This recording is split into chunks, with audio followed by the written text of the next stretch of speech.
Penguin Random House Audio presents Unexpected by Maisey Yates. Read for you by Summer Morton.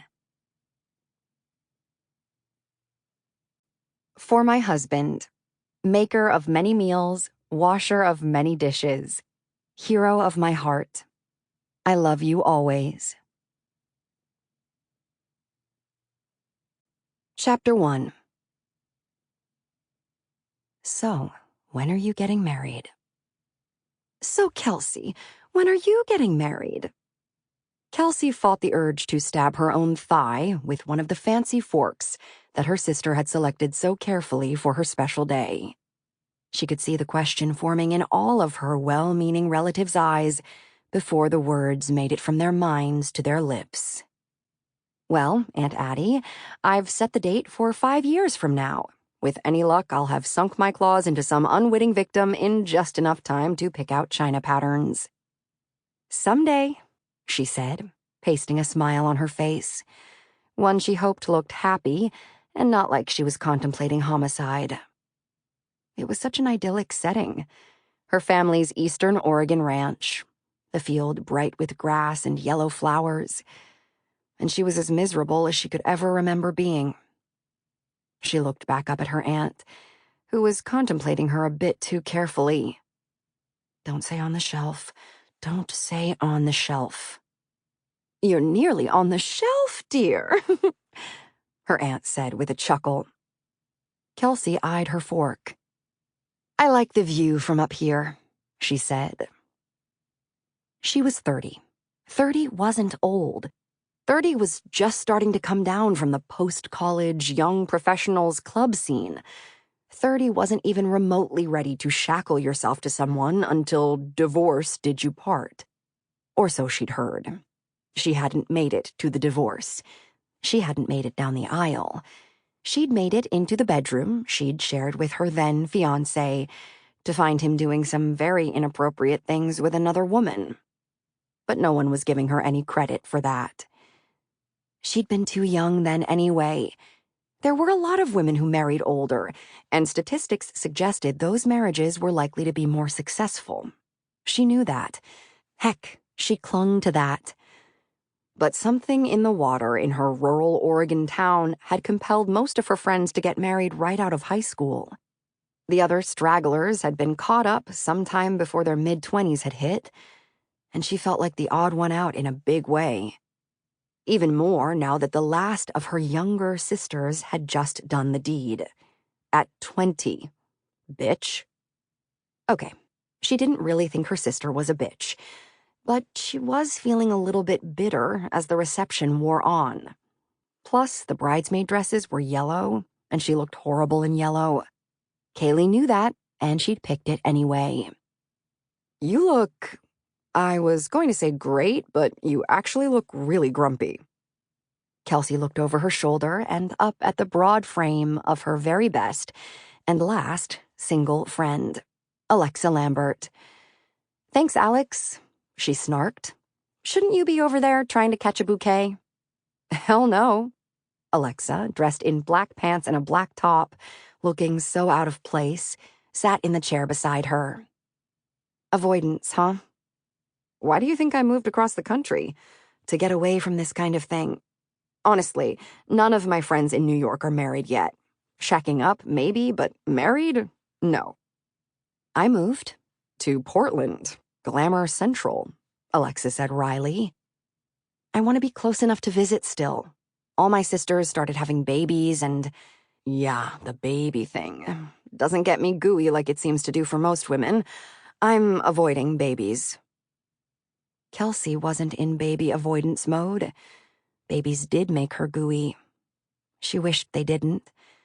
She wished that holding her niece and smelling her baby-soft head didn't make her stomach cramp with the worst kind of futile longing imaginable. I'm not anti-marriage. I'm without and fine with it. That's all. Somehow that makes me on the shelf. She didn't need to get married.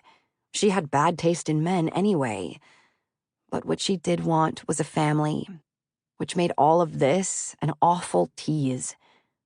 Children. She wanted crayon pictures all over her fridge and juice stains on her carpet.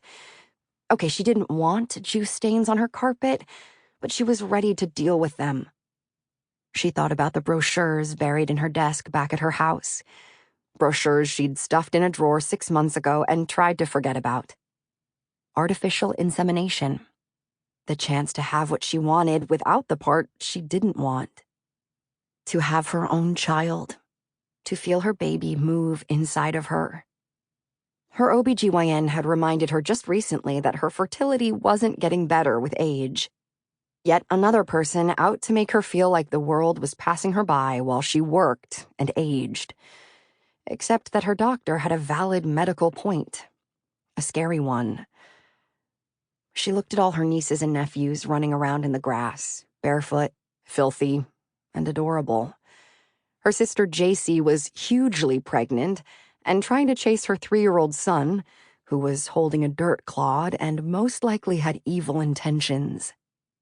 Kelsey envied her in that moment, so much she nearly choked on it. Alexa leaned forward and hooted, effectively breaking her out of her moment of self-pity. On the shelf? Sounds like something a maiden aunt would say. It was my maiden aunt. Figures, doesn't it? She looked down at her hands. Even her French manicure was yellow-tipped.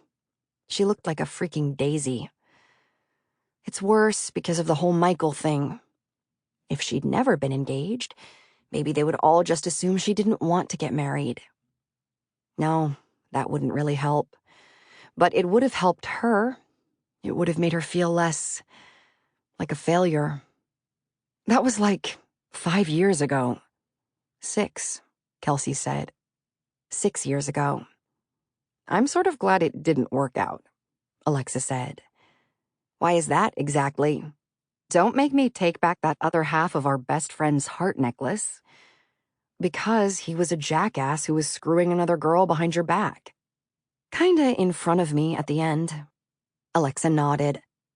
But also, I think if you would have gotten married that long ago, you would have put me in a bridesmaid dress that was even worse than the one you're wearing now. That's one point for marrying older. Better fashion sense. Minus the Cinderella princess complex. True that, Kelsey said, leaning forward, resting her arms on the table. I'm happy. But she didn't even convince herself. Clearly.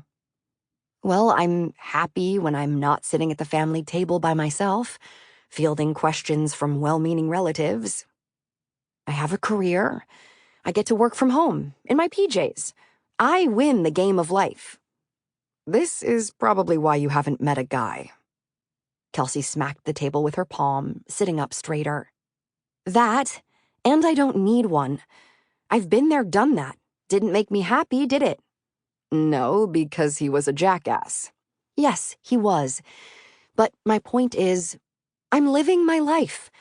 I'm not buying into this whole, your life doesn't start until your trip down the aisle thing. I'm living in the here and now, baby. Except you aren't. You're living in the someday, wishing for things you don't have because you're too afraid of what your family might think. Have you been drinking? Alexa asked, one eyebrow raised.